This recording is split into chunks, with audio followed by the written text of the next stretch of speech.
winners, and welcome back to the Winning Play Podcast. I'm Drew James here with my co-hosts Kendall Capps and Robb Hue. We're here to break down the NFL divisional round. Looking forward to these conference championship games. Guys, this is always the best weekend of football of the year. I feel like it didn't disappoint. Had a lot of games that were close, had an upset. Let's go ahead and start off with the Chiefs-Texans, which was the first game out of the gate. The Chiefs hold off the Texans 23-14. We got a lot to talk about in this game here, but let's start off with the one thing that's on a lot of people's minds. How much are the refs helping the Chiefs? I know we've talked about this all year long.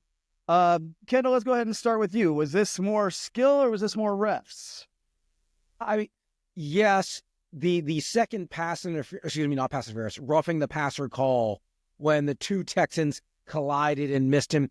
Even Nick Wright, the resident Chiefs fan on television who's unapologetically a Chiefs fan despite being in the media, has openly said, okay, yeah, that was a bad call. The first one, though, earlier in the game, live, I thought it was helmet to helmet. Like, his head snapped back. It looked like it was, and it wasn't until you see, the third replay angle that you realize maybe hit him in the chest, and that caused the head to jerk back a little bit. So, I felt that one was, a non-starter for me.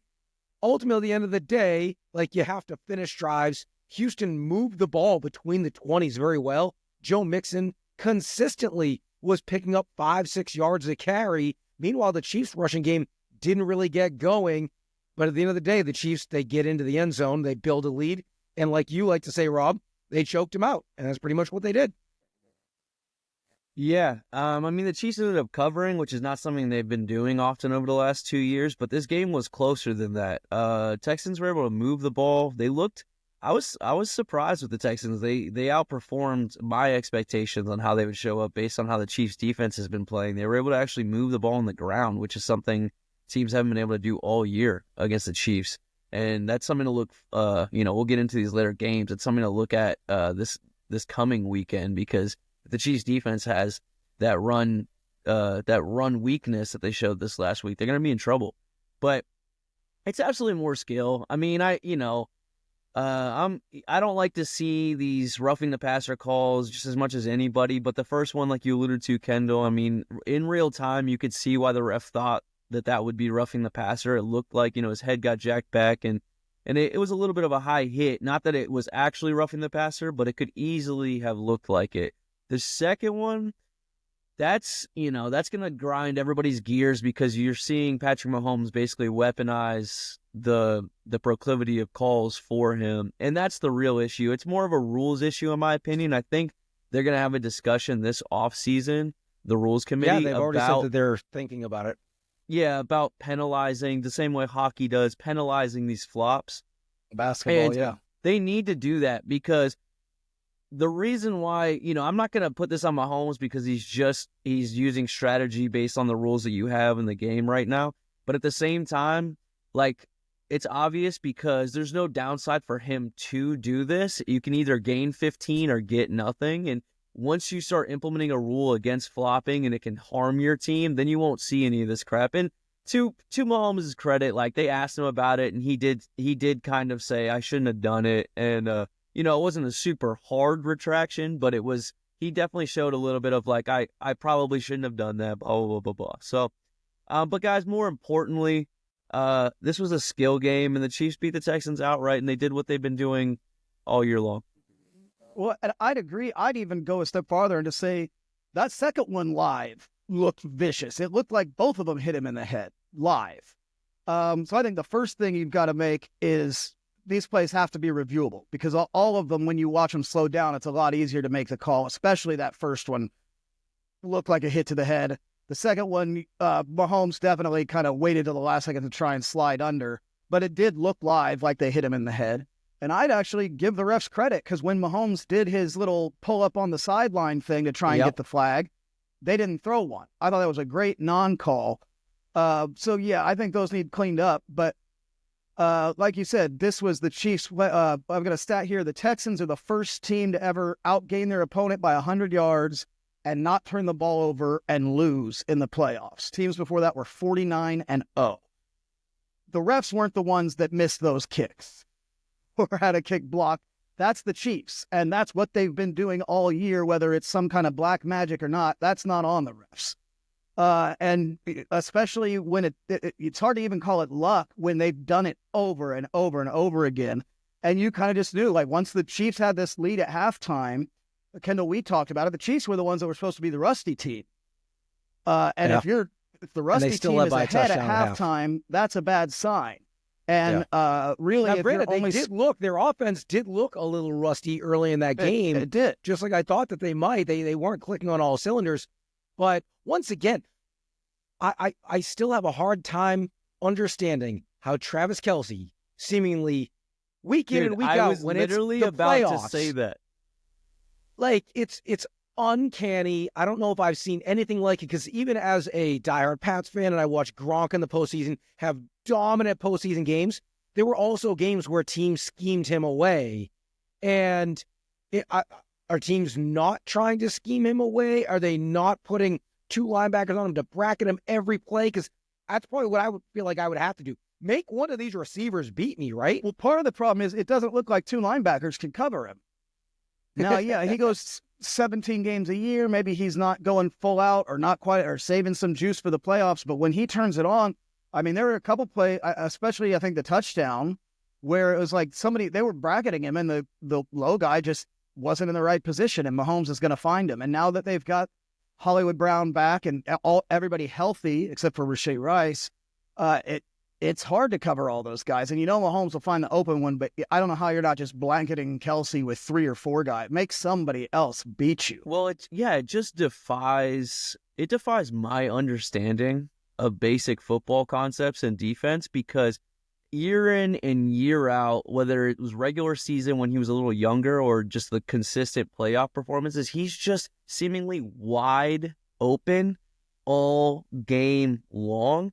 And it's just insane. You guys are going to roll your eyes, but I mean this truly from the bottom of my heart. The only time that I've seen him get clamped in a meaningful game that I can remember is Levante David clamping him in the Super Bowl of the first half of the game. He had 1 reception, 1 yard in the first half while that game was close. That probably had a lot more to do with the fact that Mahomes was running for his life 1 second after the snap. Pretty much every single snap of the entire game, I'd say. People keep saying that, but you go back in the tape and he clamped him.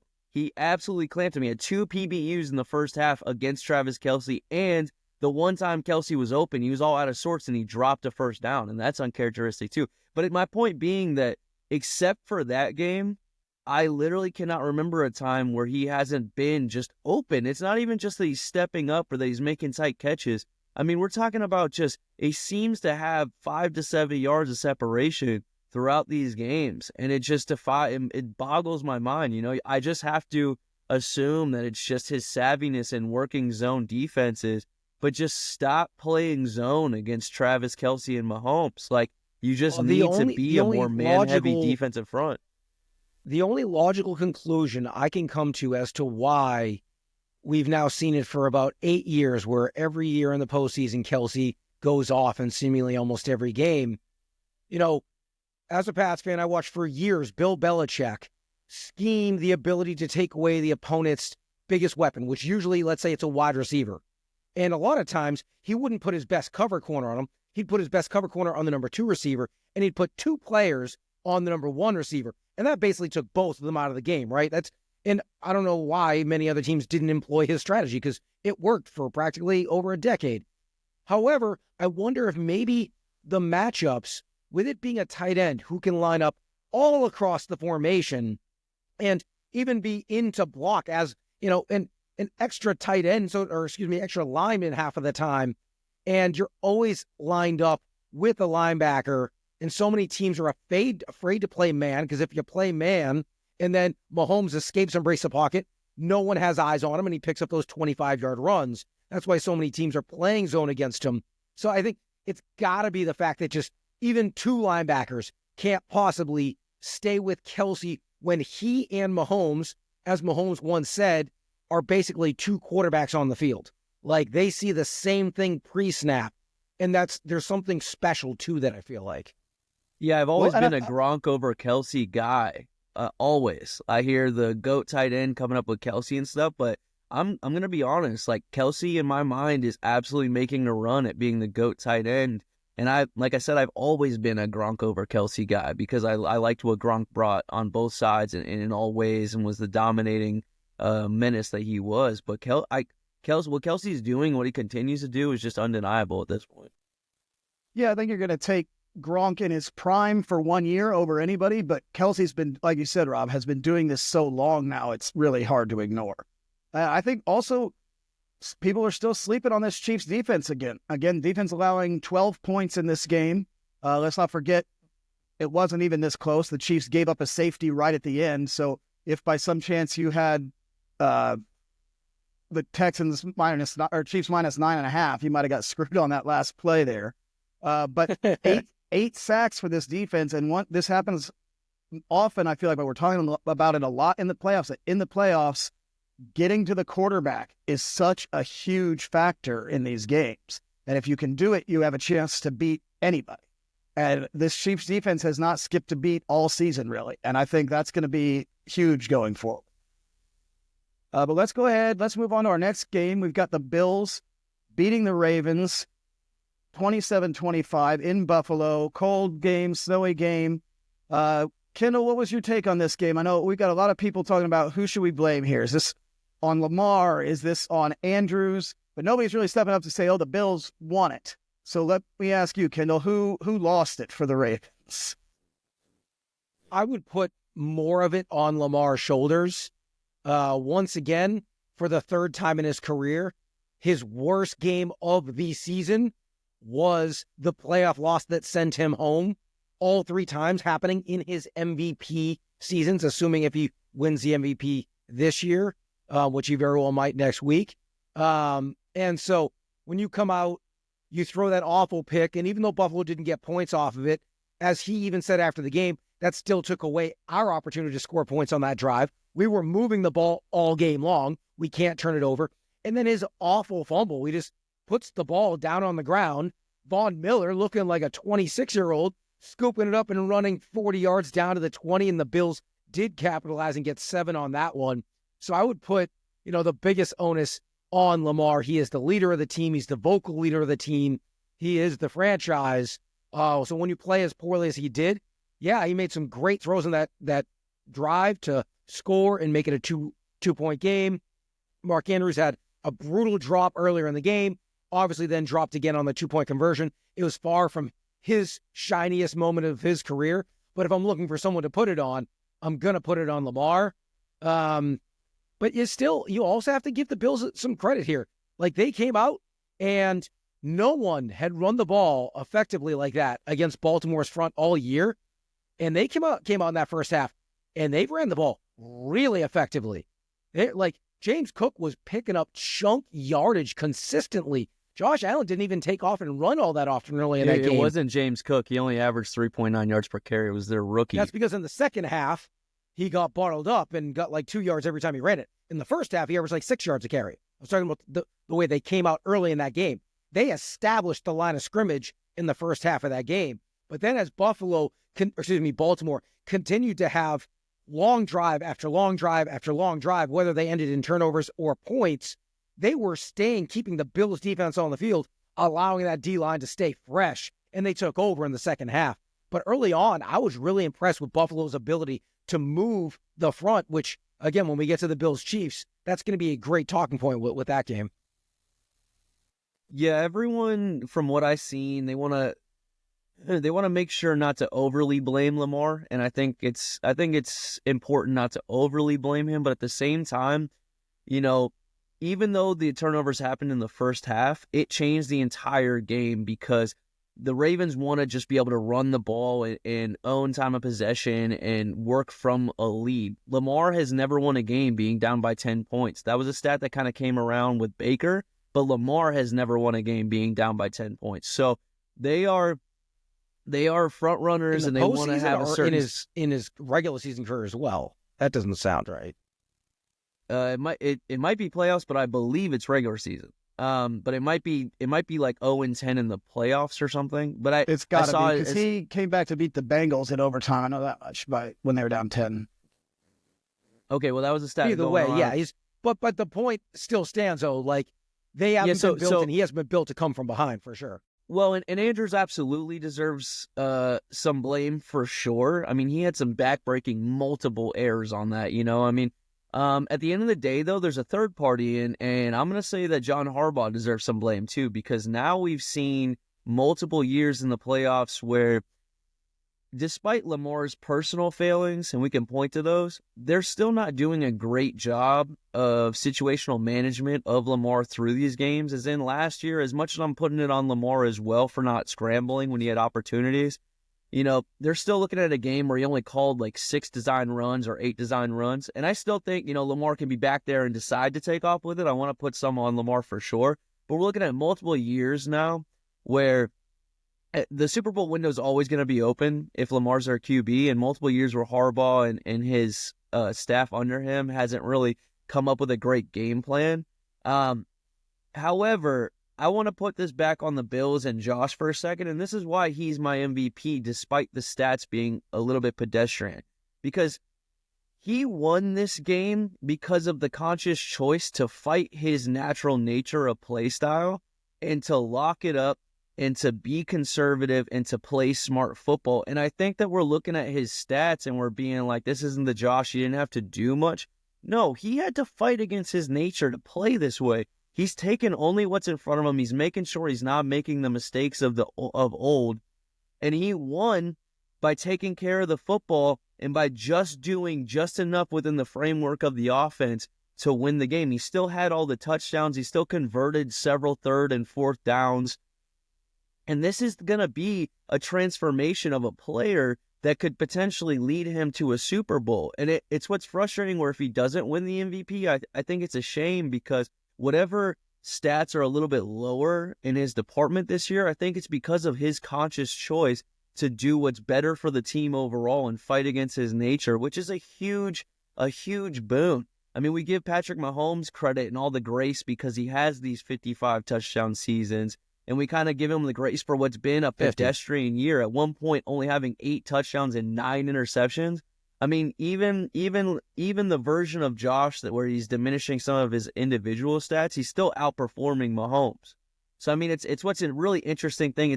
I've been really impressed to see what Josh is doing, and we're gonna talk about the game coming up this weekend. If Josh is still that same guy against the Chiefs, they're in trouble. Well, I got to chime in here because obviously I feel a little bit differently. Obviously, this was not Lamar's best game with the first half turnovers. Not his worst game of the season, Kendall. I would definitely say that was the game against the Steelers that they lost, also in the snow.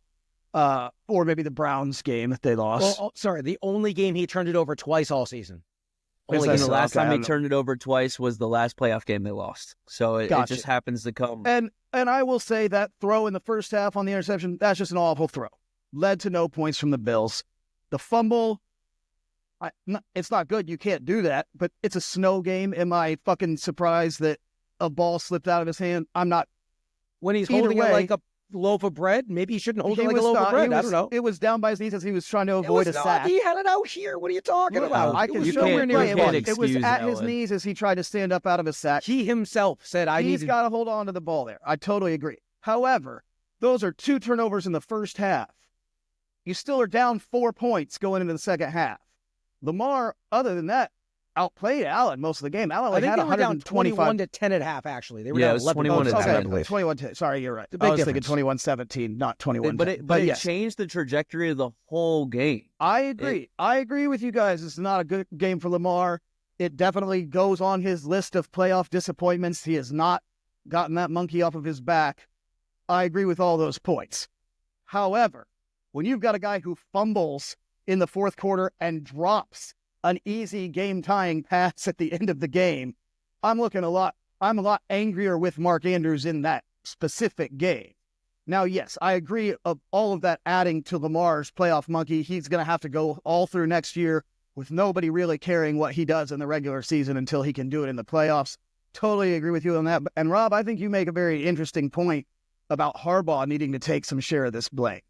But one thing aside from all that, one thing that I would be worried about, I'd be worried about the Bills right now. is they're only able to put up 2 field goal drives in the second half when one single touchdown in the entire half puts this game away.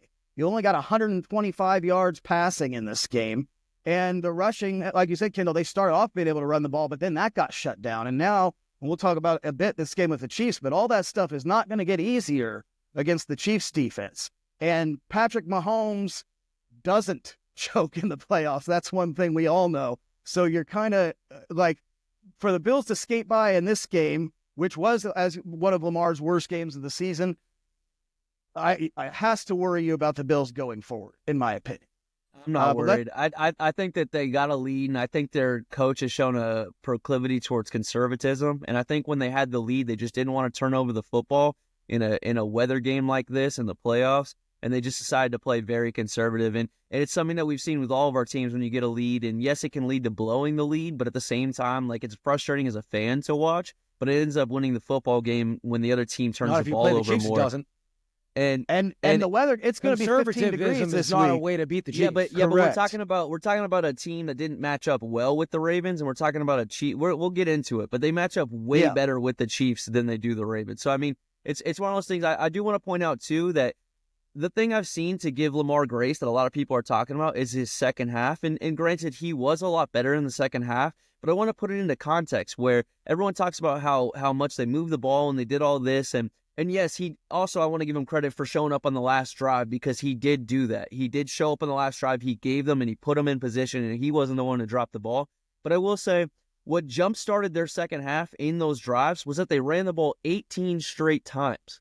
So, I mean, we want to talk about all the things that were taken out of Josh's hands and all this stuff, and he didn't contribute that much in the stat sheet. I mean, yes, the second half was better for Lamar, but I think it is being a little overstated how great he was in the second half. He had a phenomenal, legendary all-time drive that didn't end up being legendary because of the drop at the end. But, you know, he was still supported by what we've seen all year, which is being able to turn around, hand the ball off. They had 150 yards rushing in the second half alone between Justice Hill and Derrick Henry. Yeah, it was 18 straight handoffs at one point. It's surprising production from Justice Hill, by the way. He looked great in that game. But anyway, I digress. I just wanted to throw that out there because I think both sides are kind of throwing poo at the wall, as we should say, or whatever. But they're it's kind of getting out of hand and all that stuff like that. There is kind of blame to go around and in equalizing factors on both sides. But at the end of the day, the Bills are moving on, and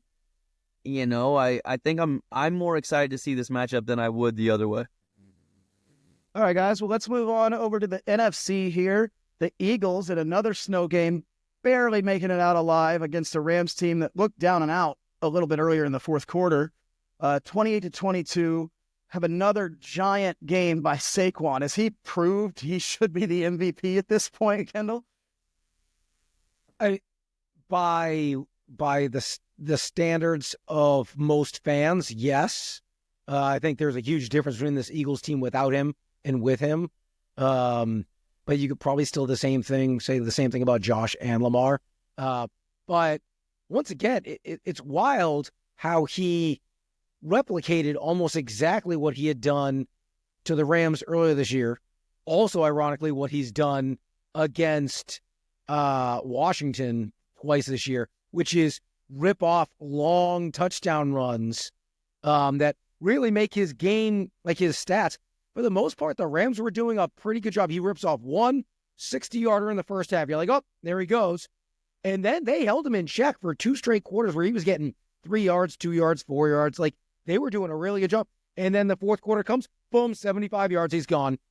You look up, he has 200 yards rushing again and a couple scores. And you're just like, in the blink of an eye, and we haven't seen a back that this consistently throughout a season just like be able to change a game like that on a dime.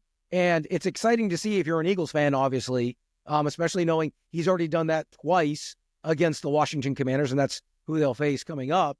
But, I give the Rams a lot of credit. They were game every step of the way. I went into that game thinking one of two things. Either the Rams win close or the Eagles win big, and Saquon goes off. Saquon went off, and the Rams were still right there in the end of the game. So I give Sean McVay, that coaching staff, and those players a world of credit to go on the road at the link in that weather And it come down to 2 plays in the red zone that were unfortunately mismanaged by the Rams for them. But it turned out to be one heck of a game.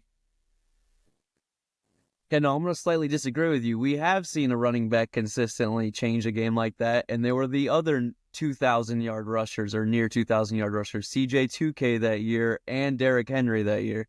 I would argue recent memory, but yeah. Yeah, I just wanted to point out whenever we're talking about a guy that's approaching 2,000 yards or more, I mean, to your credit, they are changing games like that.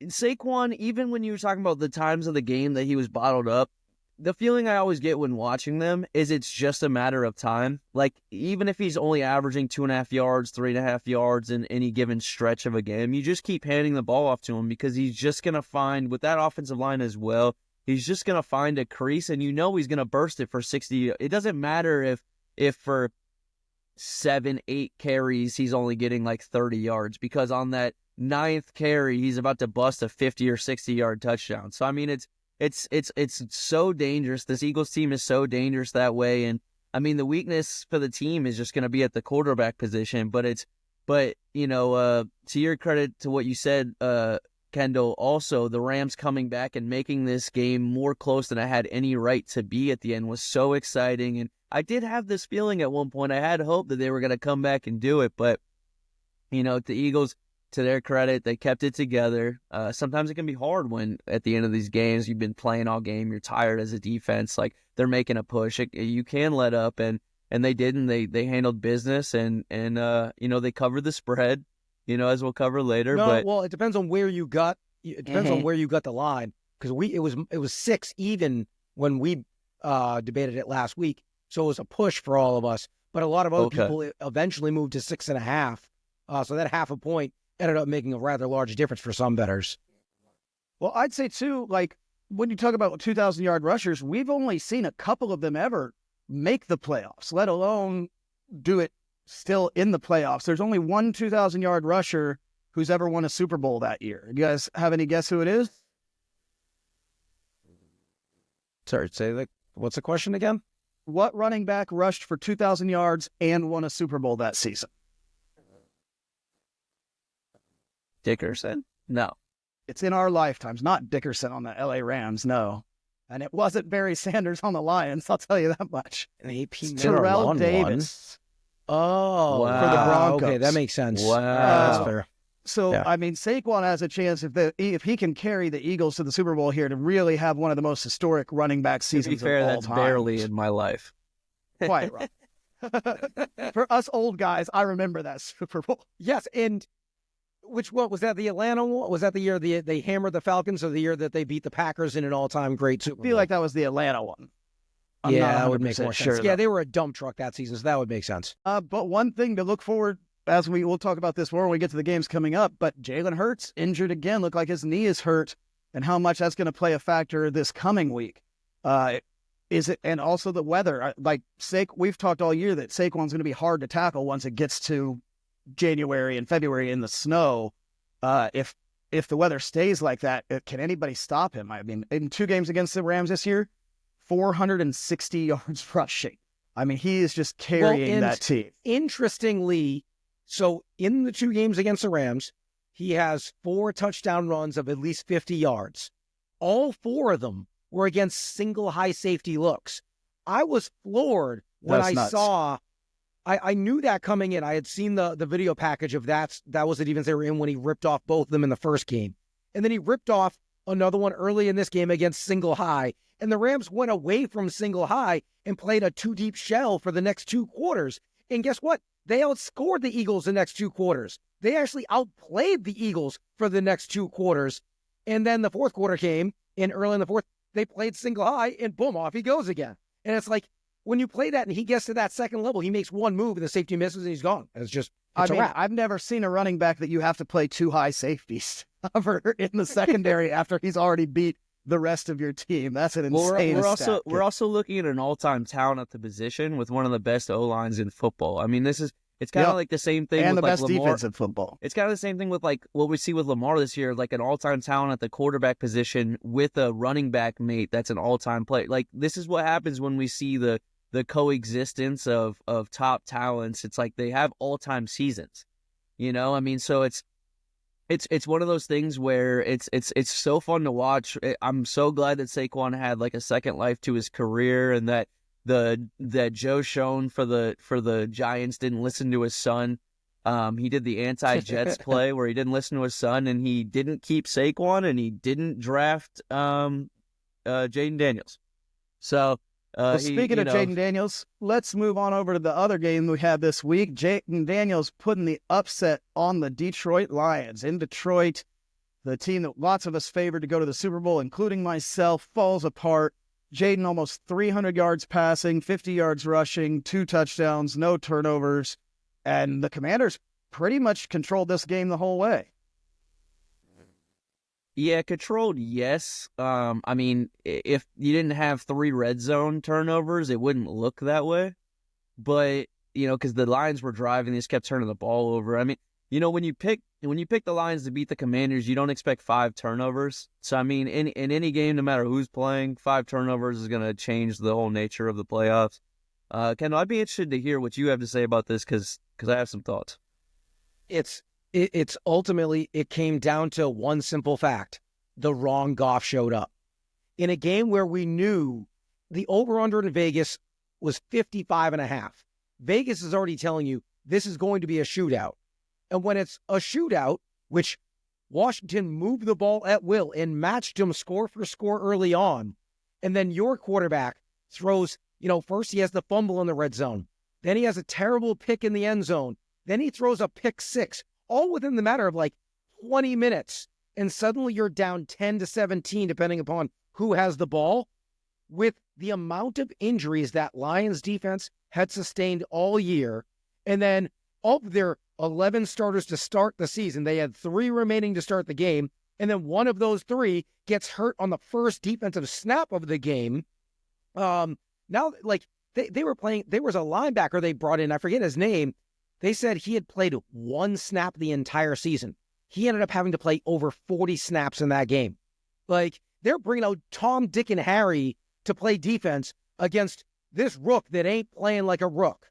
And when you got Goff just throwing the ball to the wrong team left and right, you can march all the way down all you want. But when you can't get a stop, you're not going to win. When they had 5 turnovers and they beat Houston, they were able to like hang in the game, and they kept Houston from scoring, because that was the other game where the wrong Goff showed up, right? Well, in this game, they couldn't get the stops whatsoever. And at the end of the day, you turn it over that much, it's the reason why the Rams were on the right side of that trade. As good as Goff has looked, they got Stafford. Stafford took him to Super Bowl. He didn't have a game like that in the postseason. In fact, he's been unbelievable in the postseason since he got to Los Angeles, including in the loss when he threw for 325 in the snow against that Eagles secondary. And then you get Goff at home against what's been a really porous defense, and he turns it over 4 times.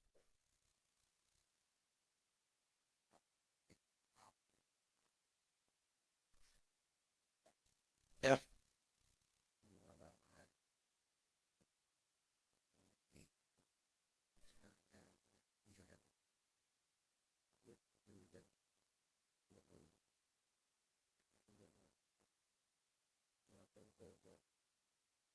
Forever. But, he still hasn't touched his ceiling on how he can dissect NFL defenses and really picking teams apart. But what that's lost in the shuffle, because what he's not doing and what rookies always seem to do is make boneheaded plays, make mistakes that break your team, turn the ball over. And the lack of doing that has showed up in each one of the playoff games and honestly all throughout the season, because it's a whole strategy. Let your opponents make the mistakes, and when the turnover battle is the single most deciding factor in NFL games, this has been tested and looked at and analyzed over and over and over again. It always comes down, there's a million other factors, but the number one highest deciding factor is always going to be the turnover battle, and especially in playoff football where things are tighter, and he's just doing it again, So. I mean, regardless of how Jaden Daniels played, if 5 turnovers, I mean, I don't know how you overcome that. A defense that's taped together with painter's tape, not even duct tape. I mean, we talked about this for weeks and weeks and weeks, about the Lions defense and how the bottom was going to fall out and how it was going to show up, all these injuries. And they kind of kept chugging along and kind of being scrappy and doing enough with their offense. Their offense was so overpowering, it was enough. And we kind of started to diminish how strong we felt like they were going to do it. Well, here it was. I mean, because, they're and by the way, let's also give credit to Dan Quinn and this Commanders defense, because their defense doesn't have superior roster talent and personnel. What Dan Quinn is doing with his defense is he's doing just enough on these offenses. Both teams they played. I'm not personally going to give him and that defense much credit. They gave up 530 yards of offense in an NFL playoff game. They just had Jared Goff throw the ball to them a few times. Sure, but the two teams that they played, the Bucs and the Lions, are in the top 4 offenses in the NFL. So, I mean, their defense didn't hold. Like I said, the Lions scored 31 and had 530 yards of offense. I wouldn't call that a good defensive performance. I mean, anytime you can force 5 turnovers, I mean, yes, you could put it on Goff. That is true, of course. Goff has the ball and he's the one turning it over. But anytime you can force 5 turnovers, I mean, you got to give credit to the defense too. So I mean, this is a defense that's had its struggles for 2 years now. It's been well documented. I also think they don't have the roster for it, but they're doing enough. And anytime you can get 3 red zone turnovers, I mean, that's a big deal. Well, I would say, I mean, you guys have covered a lot of it, but I did say 5 or 6 weeks ago, and I know this wasn't the reason they lost, but your Dan Campbell's constant trickery and aggressiveness is going to come back to haunt them. And the one thing that was absolutely the backbreaker that completely ended this game, trick play interception by Jamison Williams. Once again, bites them in the butt. And at some point, you have to be able to play real football and stop relying on trick plays to bail you out. But that's great for this week. But now we're moving on to the real games. Down to the Final Four. We've got 2 conference championships games this week. I don't think any of us really suspected this to be the NFC title game. The AFC title game, I think we've been talking about for months and months. So let's start with the NFC here. Commanders at Eagles. Eagles are 6-point favorites in Philly. Rob, who you got here? I have the Eagles. I mean, I guess we're doing against the spread, and I know I picked against the Commanders twice. I mean, one, I wasn't going to pick against the Bucs, even though I was pretty nervous about it. And I don't think many people picked the Commanders to beat Detroit. But the Eagles, Jane Daniels has not turned the ball over, and that's to his credit. But he's also played 2 of the worst defenses in the playoffs, which are the Bucs and the Lions. Both dealing with a ton of injuries, and both that don't quite have the roster on defense. We're talking about the number 1 defense in football. And I'm not going to say that Jane Daniels is going to shrivel up like a pumpkin. I don't think he will. He's shown that he's pretty much the same guy. But I don't think these 3rd down and 4th down success rates that they've had at absurd levels, and I don't think the perfect games that Jaden Daniels has basically been playing turnover-less will continue. And then on the other end, I just gave credit to their defense doing just enough. But at the end of the day, I still think their run defense is very gettable. And we are talking about Saquon. We just went into depth about him and his O-line and what he's been able to do this year consistently. Plus, you look at the games they played against and the success that Saquon had against this defense. And I do think that this will just be too much. I think even with the weakness that Jalen Hurts presents, even with the knee injury, the lack of mobility, and maybe even less tush push that they'll have with his injury, I still think it's going to be too much. And I see the Eagles. I'm going to lay the points and see the Eagles winning by 7 or more. Kendall, how you feeling? After the games, initially I liked the Eagles a lot for what you talked about, Rob, and Washington's rush defense, which has been mostly bad all year, was especially bad late in the season. And Detroit moved the ball on the ground against him at will.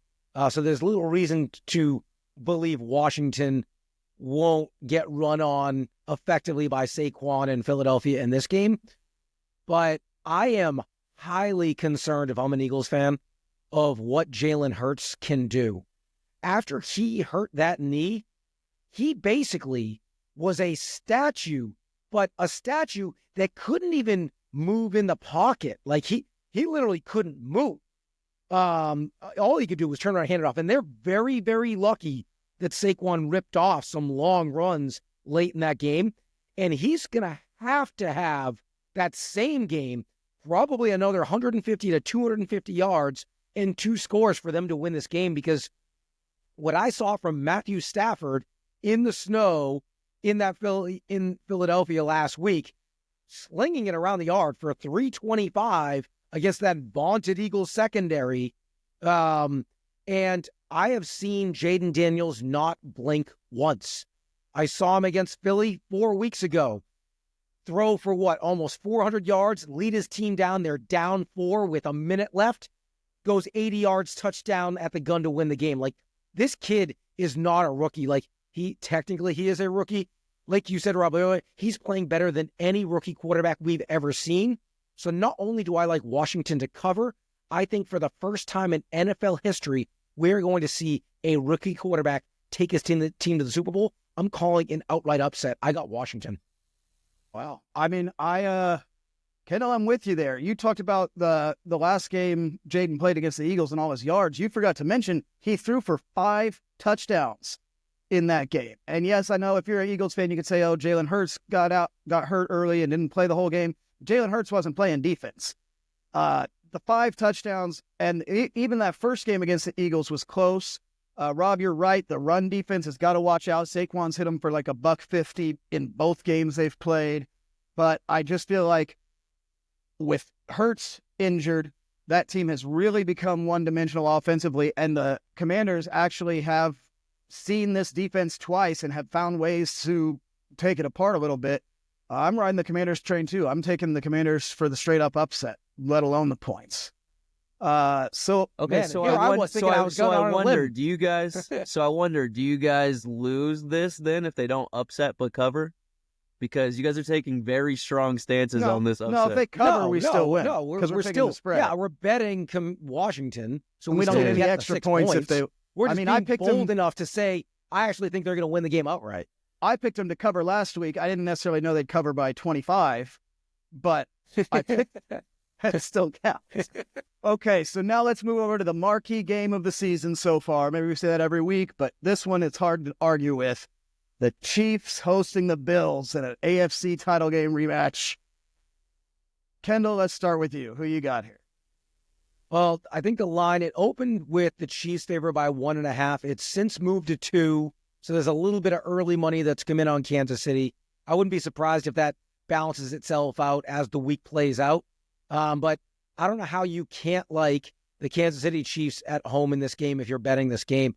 If you're betting the Bills, you're just betting on, well, they got to get over that hump eventually, right? Like that's pretty much what you're hanging your hat on. We have watched time and time again this Chiefs defense. We talked about it earlier in the year, the ability to get to the quarterback, and they continue to do it week after week. And they've become a great bend but not break defense because they've allowed some yards on the ground. They allowed some yards on the ground to Houston, and yet Houston's offense struggled in the red zone, scored 12 points. I think special teams, huge check mark for the Chiefs. They're at home, check mark for the Chiefs. Mahomes in clutch over Josh Allen, check mark for the Chiefs. So I'm rooting against this because I want to see Buffalo win this game. But until someone beats Kansas City, especially in Kansas City, in Arrowhead, to go to the Super Bowl, I can't possibly bet against it. And knowing the Chiefs only have to win by a field goal, I got to take the Chiefs. How about you, Rob?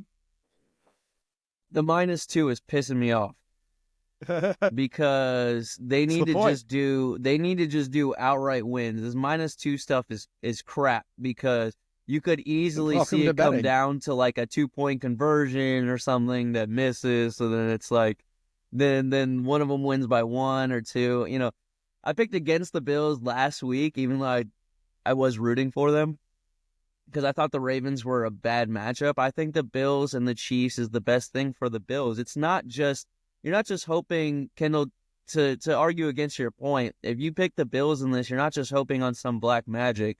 What you're doing is looking at the team that's built to beat the Chiefs with the quarterback that has beat the Chiefs more than anyone. So I'm going to go ahead and take the Bills here for an upset And the only way it's going to happen is like happened earlier in the regular season, which is you can't be only ahead by 6 or 7 points with the final drive of the game. You got to be ahead by more than just one touchdown ahead of the game. But I like what I saw out of what the Texans were able to do in the run game against the Chiefs. Yes, the Chiefs still got after the quarterback, but this Bills offensive line is somewhere around the top 10 for offensive line, and they've shown that they want to sit there and dominate you and run the football. And people are going to look at this last game where Josh Allen didn't wear the cape on purpose. He chose not to wear the cape on purpose and do too much, which is what Lamar has done over and over and over again to their detriment. So I'm going to look at this and say, if the Chiefs do put it to him, then Josh will have to put on the cape, and he's shown he can do it with that. And if not, they'll play within the scheme and try to dominate the line of scrimmage and run the ball. And if the Texans, with a mediocre offensive line, and although Joe Mixon has had a great season, he dwindled the entire last month of the season. If they can do what they did on the ground against the Chiefs, I don't see any reason why the Bills couldn't. So I think the Bills are going to game plan, and they're going to cover Travis Kelce more. They've had more experience playing the Chiefs, and I like the Bills here for the same way you guys were like, oh, outright upset of the Commanders over Eagles. I like the outright upset of the Bills over the Chiefs here. Well, I guess that leaves me. I look back at this game we saw on November 17th, Bills versus Chiefs. We did our podcast, and I believe I came on there and said, watching this game makes me feel like the Chiefs are going to win in the playoffs. There was nothing about that game that didn't feel like the Chiefs could get that together. It felt like the perfect game plan. The Bills came out, like you said, we're up 2 possessions the whole time. The Chiefs were still fighting. But mainly for a lot of the reasons Kendall said, I'm taking the Chiefs to win and to cover. You've got Mahomes magic in the playoffs. You've got the home field advantage. I think the one thing Kendall didn't mention that I think is huge, the coaching advantage. You've got one of the top 5 coaches of all time, in my opinion, facing off against a coach who's good. I like the Bills coaching staff. I think they've put together a lot of game plans. They have built this team to beat the Chiefs, but the lack of weapons around Josh Allen, I think, is going to come home at some point. The lack of receivers. You're playing a great run defense where you're not going to be able to just rely on James Cook.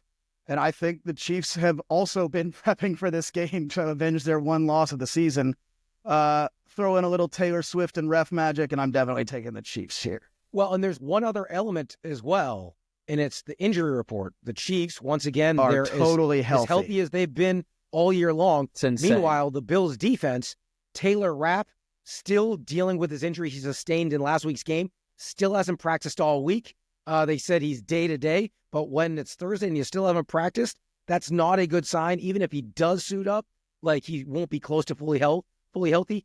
And their cornerback, Christian Benford, got hurt on that 2-point conversion, sustained a concussion. So your starting cornerback sustained a concussion on that 2-point conversion, and we've seen all year long when guys sustain concussions, only a couple times have we seen any of them play that following week. Okay. Hold on a second. I did not know that he sustained a concussion.